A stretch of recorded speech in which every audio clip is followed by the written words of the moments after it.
Surveillance cameras capture every moment in prison, yet some female inmates seem oblivious to this fact. These women caught in the act of some shocking behavior remind us that their actions are always being watched and that sometimes the consequences can be heavy. So here are some females who forgot or maybe ignored prison cameras.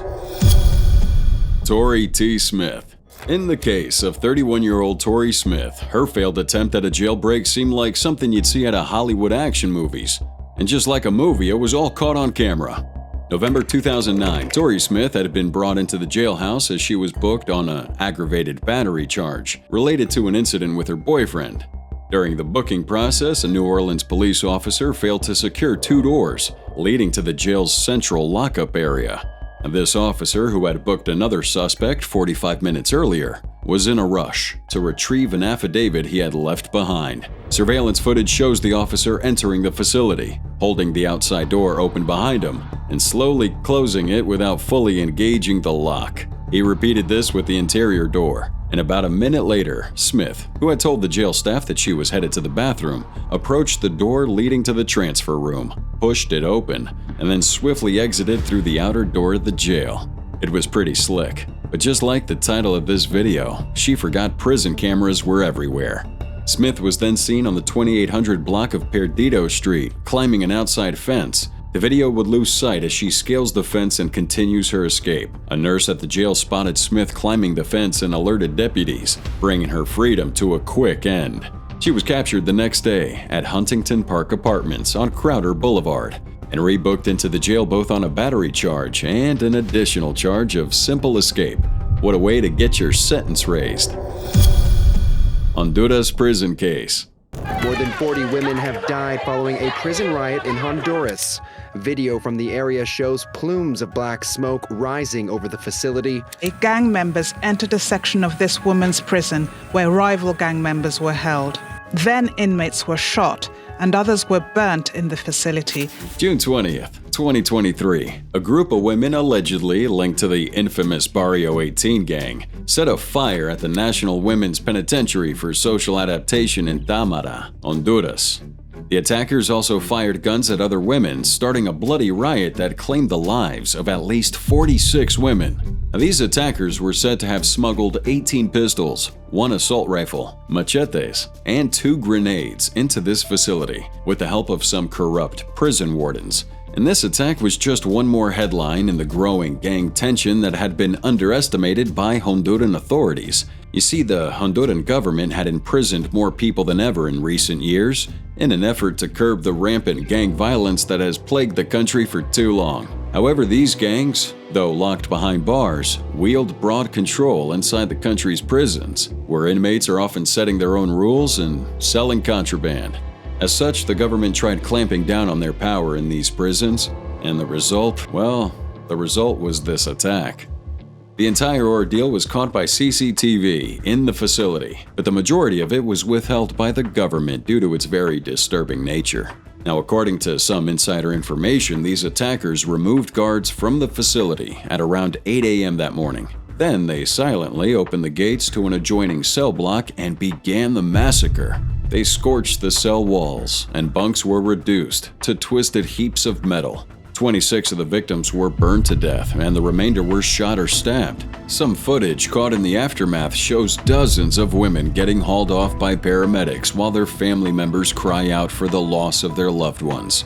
You see, this area of the prison was one of Central America's most powerful gangs, MS-13's area, and most of the women here burnt to death. Now, while this area was gutted by fire, some other women who weren't gang members were also gunned down simply for being housed in this wing.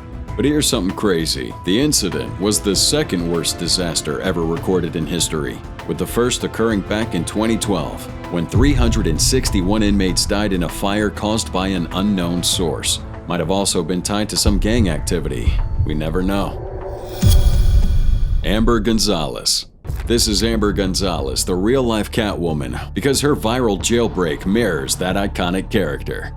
September 14, 2018, Amber Gonzalez, 30 years old from Waukesha, was arrested for allegedly stealing a cell phone from a cleaning cart at the Baymont Inn on Moreland Boulevard.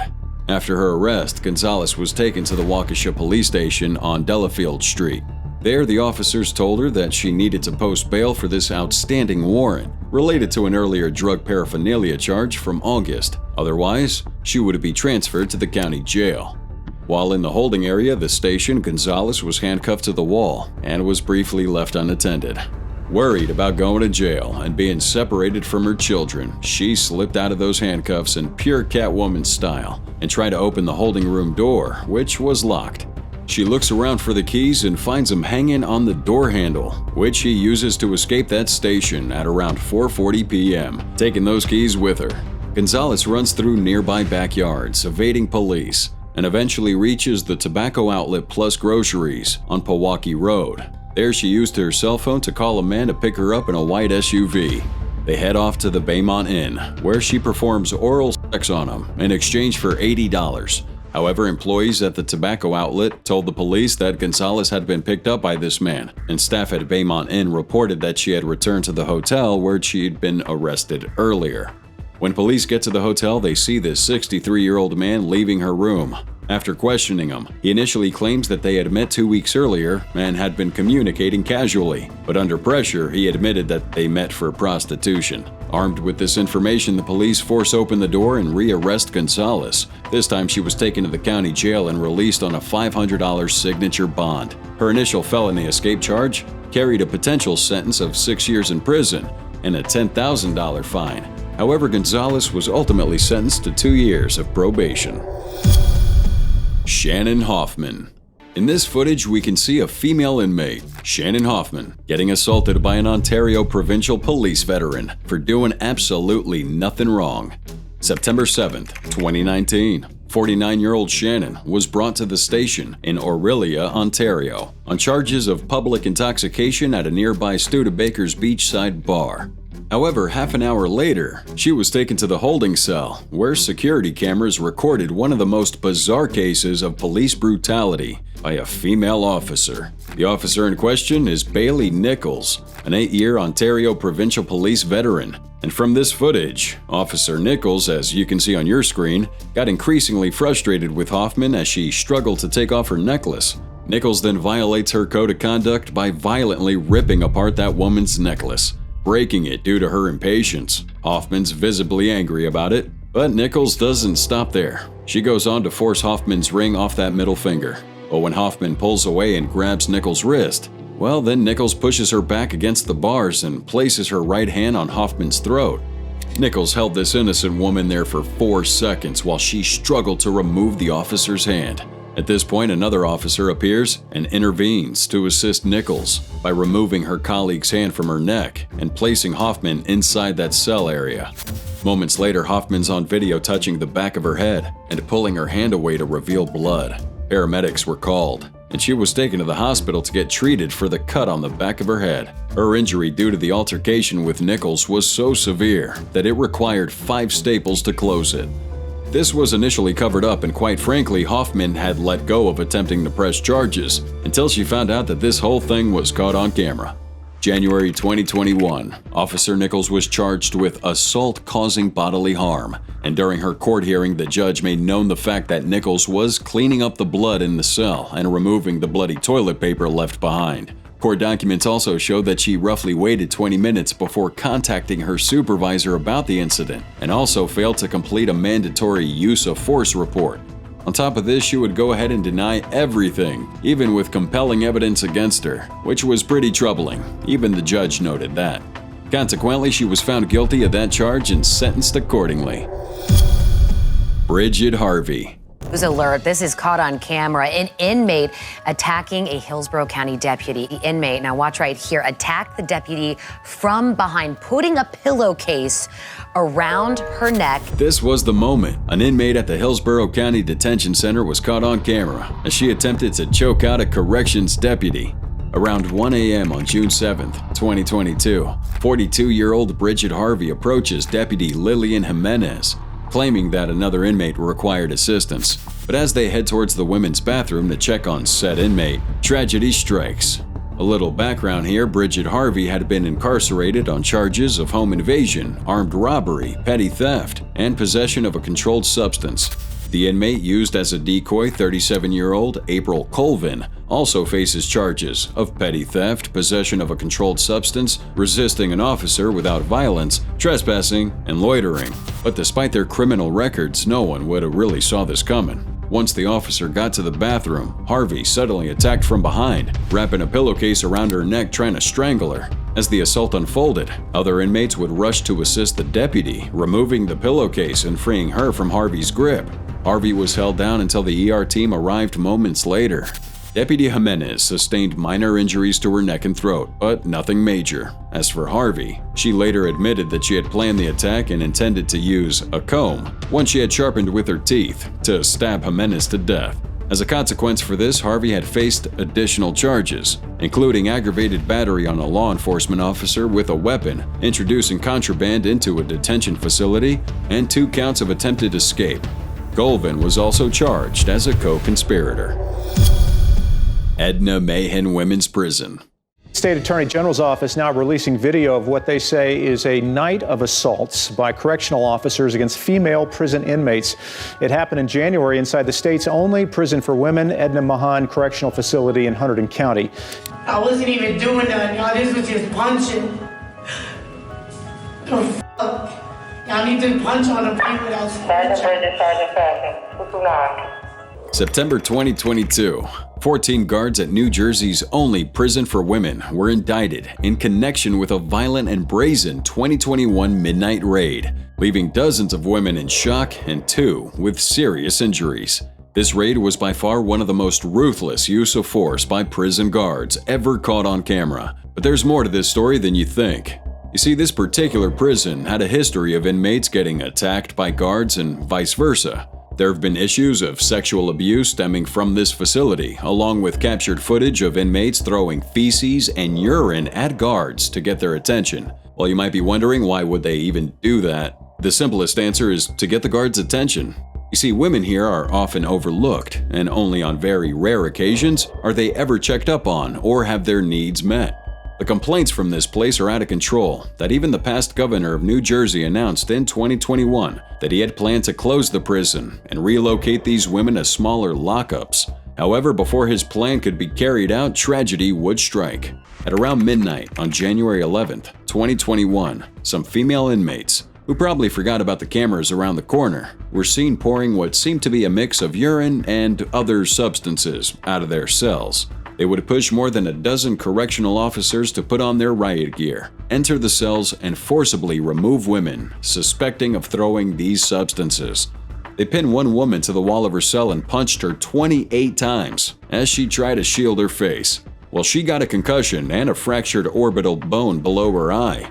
These officers would then fracture the skull of another woman who had complied with orders to let herself be handcuffed, as they left boot imprints on her body and face. Finally, in this 1.5-hour plus video, officers pepper spray a woman who hadn't resisted at all before they brutally extract her and drag her all the way through the hallway.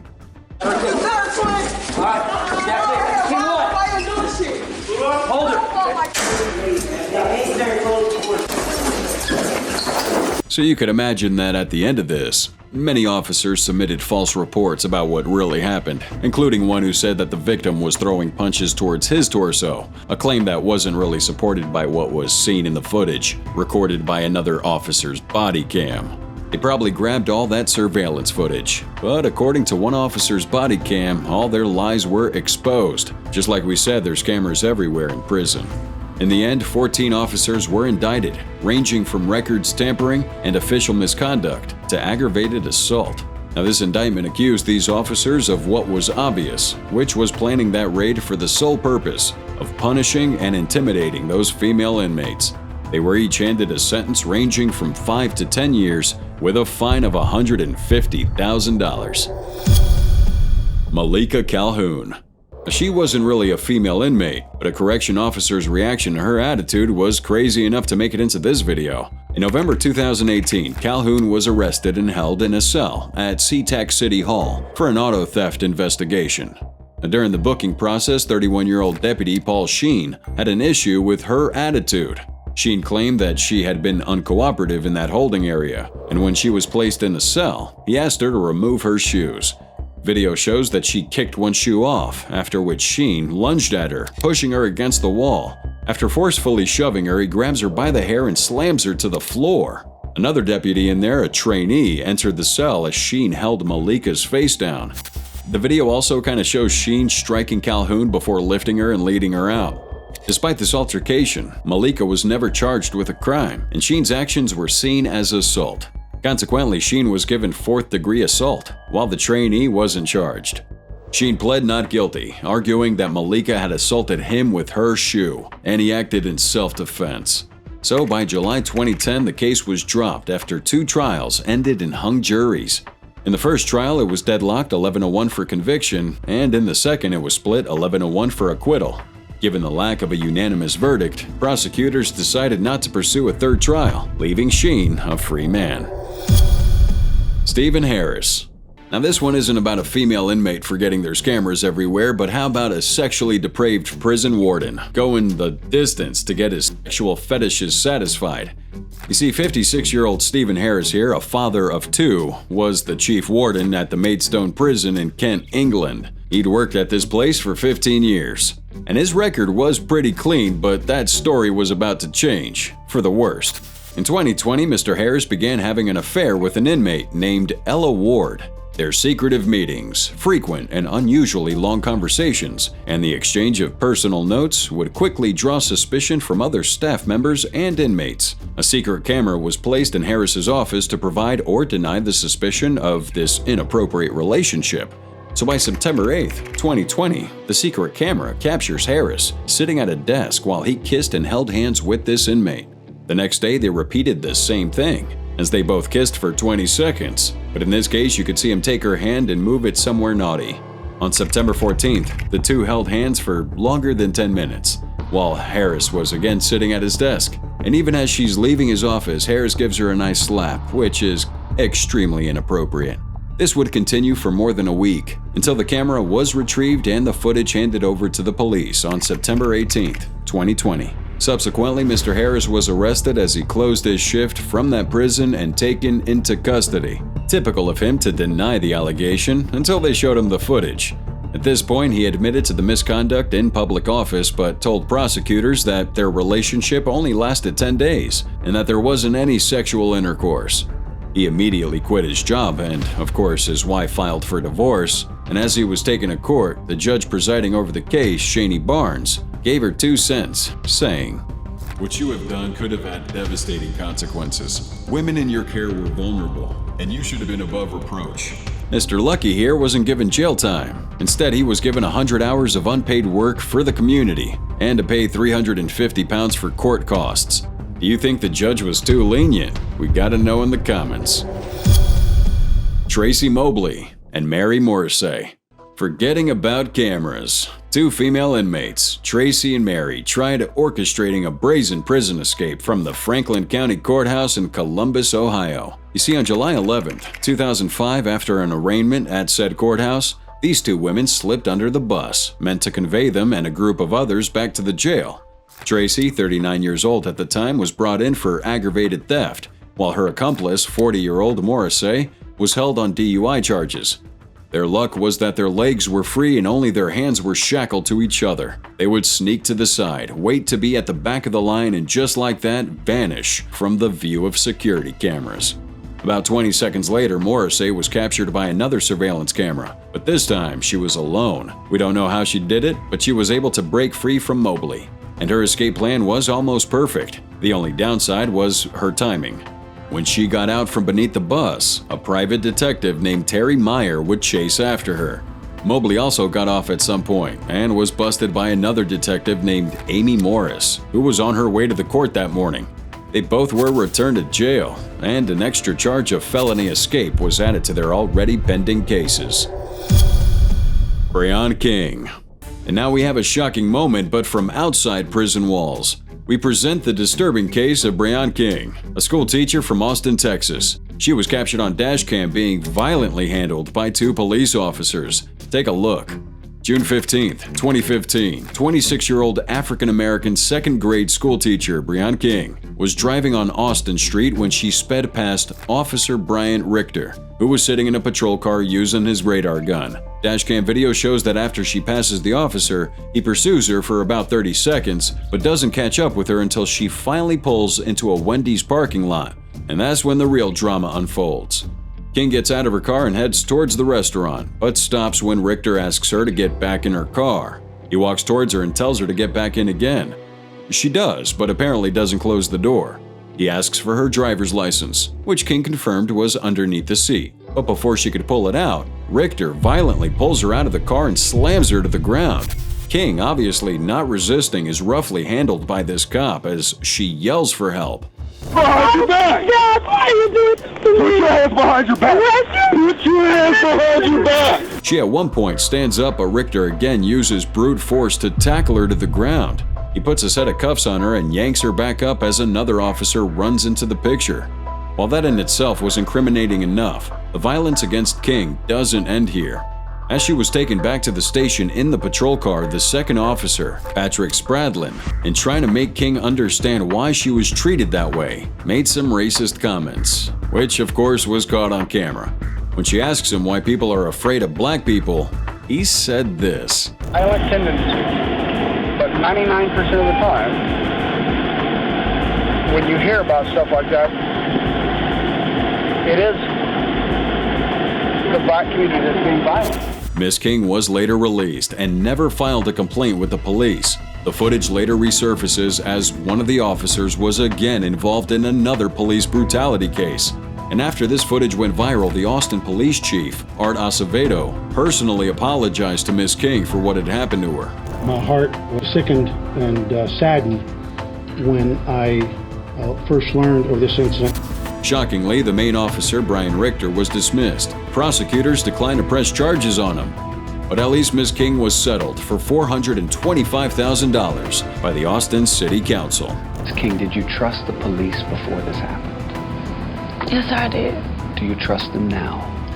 I know for a fact that all people are not bad.